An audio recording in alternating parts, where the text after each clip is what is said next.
All right, I'm going to show you the best cold email scripts that I've ever come across from sending hundreds of thousands of cold emails and generating thousands of positive replies. And so I've just got like 5 scripts right here. We're going to go over each one by one and why they work and how you can apply them for your business. Because of course, I'm not just telling you like the exact words to say. As you see, there's like a couple of these like little curly brackets, and I'll tell you what to put in there. So script 1, hey, first name, if I could get you results without risk, call to action. This is like an easy standard one-liner. I really like this very simple script just to test the product market fit of an offer. And so I'll use this script if you think that your offer is just like super, super strong and you're like, yeah, we just need to start doing outbound because our offer is really strong. Everyone really likes it. And I know that if we could just get this across to a bunch of people, then we would make money. Well, this is an amazing script for that because it kind of isolates the product market fit or like the offer and targeting aspect of the scripting. Because you're not doing any other fancy copy. So it's not like if it doesn't perform, it's not because of the type of copy you wrote. It's not because of the subject line you wrote or whatever. It's literally just because your product market fit might not be as strong as you thought it was, or of course, like deliverability.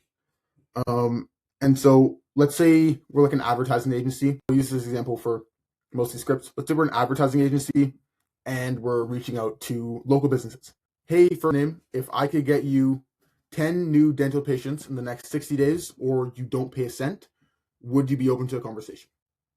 Very simple. The without risk part, like of course you kind of change it a little bit, but like without risk means add your risk reversal, which usually would be like a performance basis guarantee, could even be like a case study. But I wouldn't really apply that for this script. We'll kind of dive into that a bit later. Okay, so this is another example. Hey Sarah, if I could get you 15 qualified demos on a performance basis, would they be open to chat, right? Very simple, should be easy to understand. Next one, script 2, hey, first name, could you handle vague result? I might be able to get you specific result. So this one, it's a bit of a weirder one. Like you have to, I would say that this kind of focuses on the relevancy aspect a bit more. And so we were running this in the winter and getting like up to 8 to 9% reply rates from cold, which is very high. And I would say that's because of the relevancy. And so let's say we're reaching out to a plumber. I'm like, hey, could you handle a couple more plumbing jobs? I might be able to get you like 6 to 8 new water heater jobs, right? Or like new water heater installations, something like that. I might have, 10 people that are interested in, and like specific service in new irrigation installations for you, right? So it's a bit of a vague outreach, as you can see for this one. It's important. There's no call to action. And so this is getting like a sort of softer intent leads.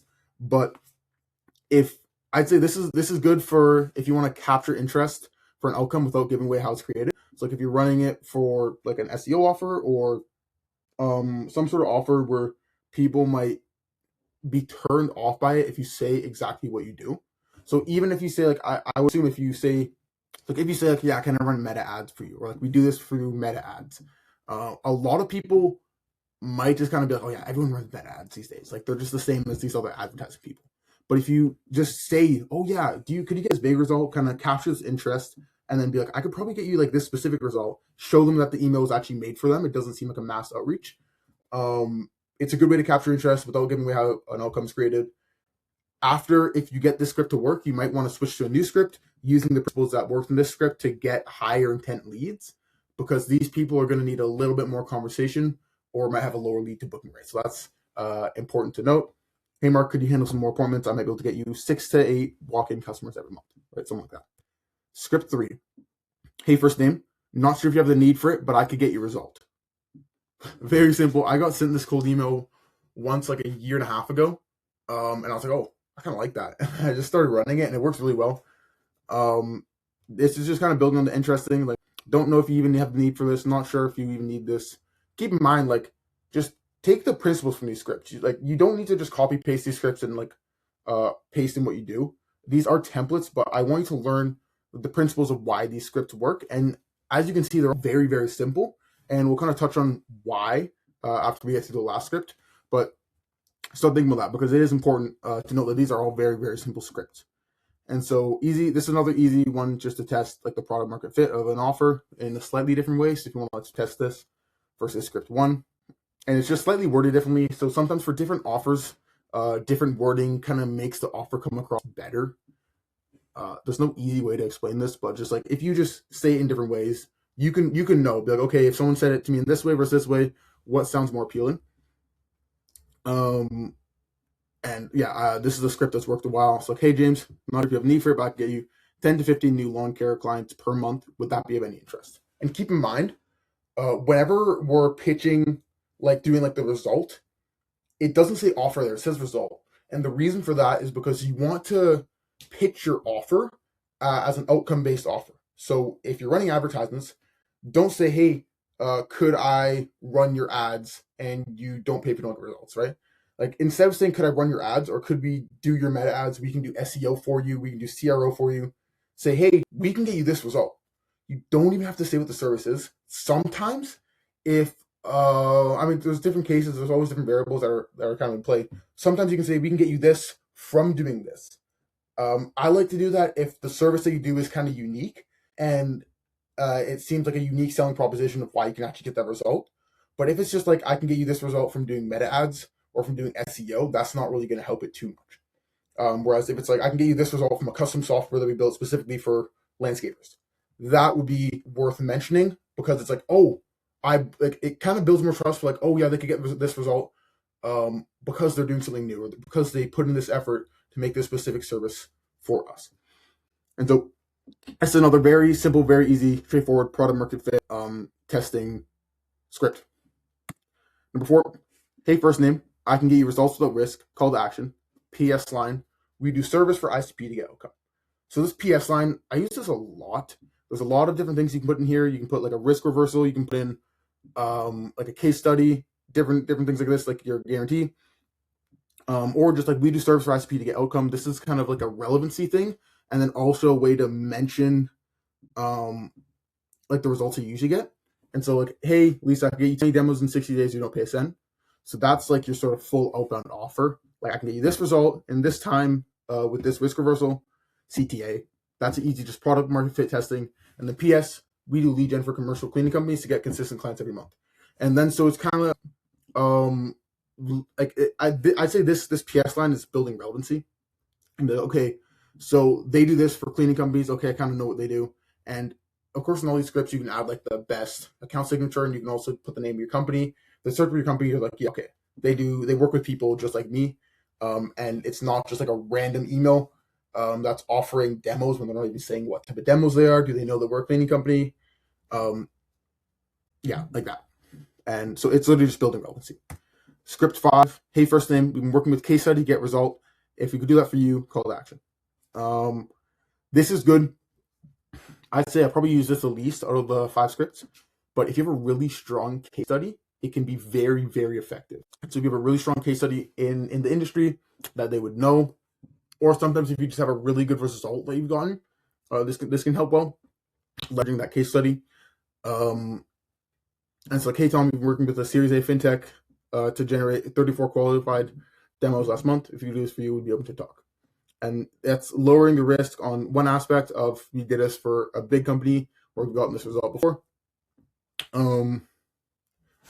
But yeah, depending, like different markets respond to case studies differently. Sometimes this will work, sometimes it won't.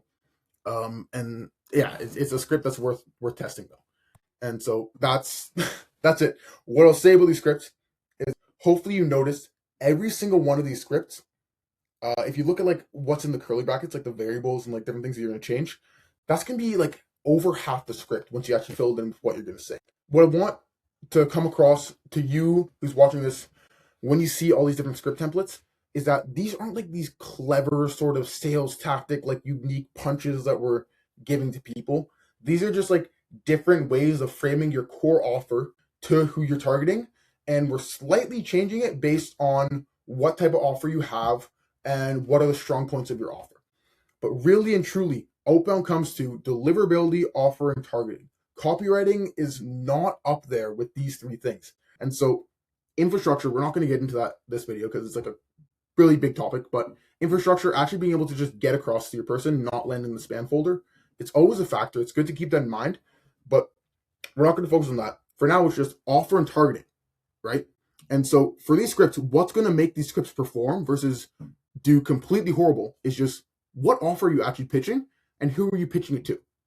And the who you're pitching it to is also very, very essential because let's say, I mean, if you just send a good offer to someone who it can't work for, then it's not a good offer anymore and it's not relevant.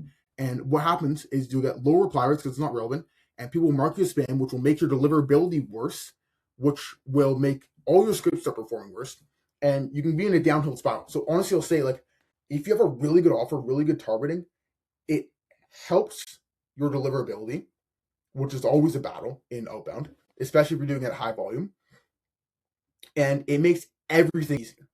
So I would definitely apply these scripts to you, but the main thing that's gonna matter is actually how you fill in these variables, right? If you say I can get you more jobs versus I can say you get more like demos, if you say like a broad outcome versus if you say a specific outcome, or the way you frame it, the way you position it, offer framing. And so you could split test script 5 against script 5, just with different ways of leveraging the case study, different ways of saying the result. And don't be too marginal with it, because if you're doing a split test that's not going to make a huge difference, then the data won't show very strongly what's actually working, what's not. But definitely split test some of these scripts against themselves. The same script twice, but just framing it as like maybe either targeting different ICPs or framing the outcome differently. 10 to 15 new lawn care clients per month versus maybe 40 new inquiries from your website. That's like a different way of framing it. Or like I've seen for roofers, if we say we can add this amount of revenue versus we can add this amount of jobs, they are more interested in the jobs than the revenue, right? Because maybe it's more quantifiable for them. I don't know. I'm not a roofer. But that is what's actually going to make the difference. So hopefully the script will isolate that copywriting variable for you, and you can just worry about having a good offer, having good targeting, and then make sure that you're not sending from like shit info. So if you are a B2B business that wants to get 20 plus calls per month, then my calendar link's in the description. Happy to talk and see if you could work together. If you just need some help or you want to try to apply these for yourself and run it for yourself, just shoot me a message on like X or even drop a YouTube comment and I'll respond to everything within the next like 24 hours. With that being said, subscribe.